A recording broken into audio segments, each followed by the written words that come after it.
Então era impossível você estar presente em 12 mil órgãos. Mas nós fazemos anualmente um planejamento estratégico para acompanhar pelo menos aquelas obras ou aqueles serviços que tenham materialidade e que chamem mais a atenção. Nesse caso aqui de Brasília, o ministro Jorge Raj até anunciou, quando veio a público o escândalo, né, que a CGU ia dar uma olhada nesses repasses federais. O TCU também não tem processo que pudesse, vou pegar esse processo, dar uma olhada de novo para ver se é isso. Jorge Raj está já nos ajudando, porque como órgão de controle interno do governo federal, do Poder Executivo, os convênios que são celebrados, o primeiro acompanhamento é feito por ele e sua equipe.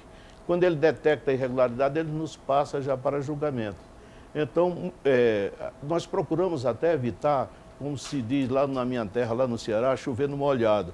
Quer dizer, haver essa superposição de ações. Se ele está fazendo, ótimo.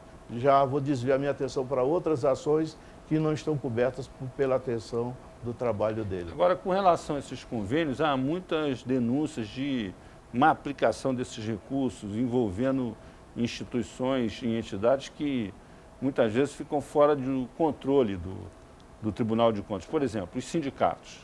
Os sindicatos praticamente não sofrem nenhuma fiscalização externa com relação à aplicação de recursos que têm origem pública, como, por exemplo, o imposto sindical, etc. Também há uma polêmica com relação a recursos que foram repassados para o Movimento Sem Terra.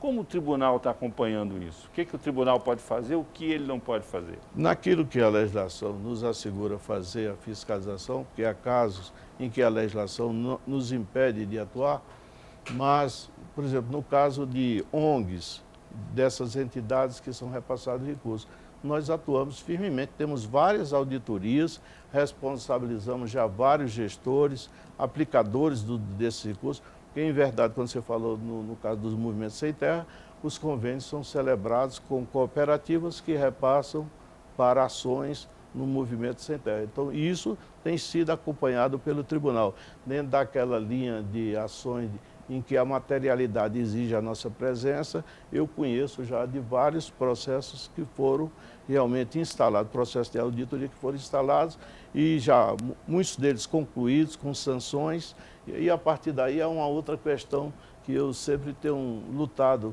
intensamente, é pela autoexecutoriedade das decisões do tribunal. Olha, não há como você imaginar, o Tribunal de Contas da União, ele toma uma decisão, mas ela não é auto-executável.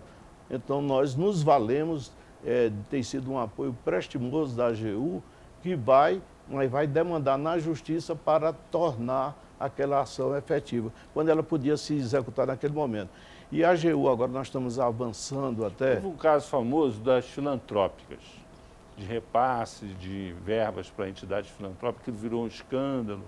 E que fim levou esse caso? O que aconteceu? Olha, ainda tem remanescentes sobrando, porque a quantidade de processos era uma coisa impressionante. Mas eu posso dizer que a parte do tribunal está praticamente toda cumprida, foram apenados os responsáveis, isso hoje está no âmbito do Poder Judiciário, nos recursos que foram intentados contra as decisões do Tribunal de Contas da União, que foi pela apenação dos responsáveis, pela devolução dos recursos recebidos indevidamente. Ministro, nós vamos ter que fazer mais um intervalo, voltamos daqui a pouco, aqui na TV Brasil, com 3-1.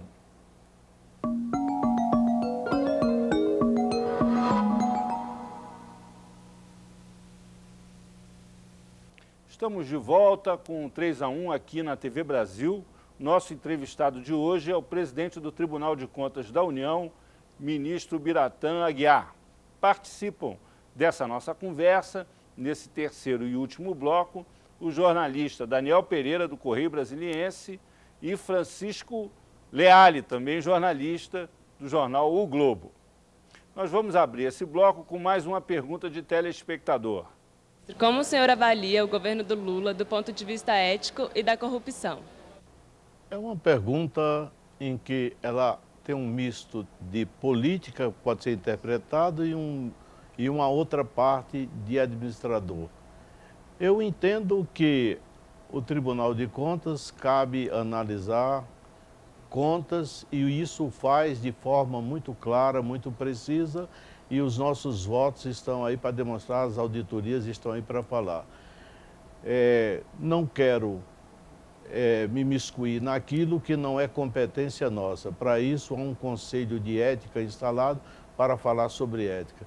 Eu falo sobre contas, eu falo sobre os julgamentos que fazemos, mas entendo que cada homem tem as suas virtudes. O presidente Lula tem suas qualidades, tem os seus atributos, tem mostrado uma política econômica em que atravessou essa crise aí. Então, tem os seus méritos, como qualquer um outro também pode ter suas falhas. Agora, quanto a julgamento ético, não seríamos nós. O senhor concorda que há mais órgãos públicos trabalhando no combate à corrupção, no controle da aplicação do recurso público, enfim, que é uma tese governista? Não digo que há mais órgãos, esses órgãos sempre existiram. Se eles estão mais sintonizados, afinados, trabalhando conjuntamente, se aprimorando, que é até uma das questões que se debate muito hoje, que os órgãos de fiscalização estão com um pessoal melhor remunerado, mais até qualificado do que aqueles que estão executando. Então, o que nos leva a uma pergunta já de um bloco anterior, de que vamos qualificar e vamos dar condições àqueles que estão executando. Esse é o nosso voto. Mas você acha que então tem mais fiscalização do que casos de corrupção? Porque tem gente que diz que tem mais casos de corrupção. Não, eu não posso dizer que haja mais casos de corrupção. Eu teria que fazer até um estudo comparativo, vamos dizer, de 50 anos, de 100 anos, para depois não estar dizendo que estou situando nesse ou naquele período, que não nos cabe fazer esse tipo de análise. Mas o que nós podemos dizer é que os órgãos de controle estão procurando cumprir com a sua missão, com o seu trabalho e com o seu papel. Ministro, mas há uma discussão no Congresso no sentido de limitar a atuação do TCU no plano legal mesmo, no plano institucional, com o argumento de que o TCU estaria extrapolando nas suas atividades. O senhor, inclusive, reagiu a isso. Qual é de fato a discussão? Qual é a questão que está em jogo aí? Olha, nós não extrapolamos, nós cumprimos a lei. A lei quem faz é o Congresso Nacional. No momento em que se limitar, se for o caso, que eu não acredito, as ações de um órgão de controle, você está limitando o Congresso Nacional. Ele será mais alcançado, e muito mais que ele, a sociedade, porque ele representa, o Congresso Nacional representa o sentimento da nação. Então, essa questão de limitar ou não, que eu não acredito que venha a acontecer, até porque a moderna administração mundial aposta exatamente no mecanismo de controle, como apostou a iniciativa privada. Iniciativa privada é controle de estoque, é controle de pessoal, é o controle do produto que fabrica. Em tudo está presente a ação do controle. Por que não poderia ser eficiente também na administração pública? Ministro, houve uma reação muito forte do governo quando o tribunal recomendou a suspensão de uma pequena quantidade de obras do PAC. O senhor não teme que o tribunal seja puxado para o centro do debate eleitoral no ano que vem? Não é nossa praia. Esse debate, nós sempre temos dito lá, da rua para fora. Internamente, o nosso debate e a nossa discussão é de natureza técnica. Nós trabalhamos com duas ferramentas, a lei e a norma técnica. Dela nós não podemos nos afastar. Mas é possível manter da rua para fora, tendo o ex-ministro de Relações Institucionais compondo o tribunal, tendo ex-deputados, um ex-ministro do governo anterior, enfim? Olha, todos esses que estão lá têm um compromisso. O primeiro, quando chega lá, é que já esteja desfiliado e esteja também suspenso da ordem a que pertença. E lá dentro não há espaço para que isso aconteça. Partidarização, não há espaço dentro do tribunal. O nosso compromisso é da área do controle. E se nós falharmos, o prejuízo maior é para o Estado brasileiro. Mas o ministro normalmente dita um pouco o ritmo do processo. Ele pode chamar, pedir para o processo ser votado ou não. Em ano eleitoral, o ministro que tenha o passado ligado à oposição, se ele traz um projeto que se descobriu, um programa, que se descobriu uma licitação e que tenha, por exemplo, o carimbo do PAC, que é associado à ministra Dilma, evitar a contaminação eleitoral, isso é meio improvável. Há um ritmo estratégico. O ritmo estratégico nós traçamos no início do nosso período de administração à frente do tribunal.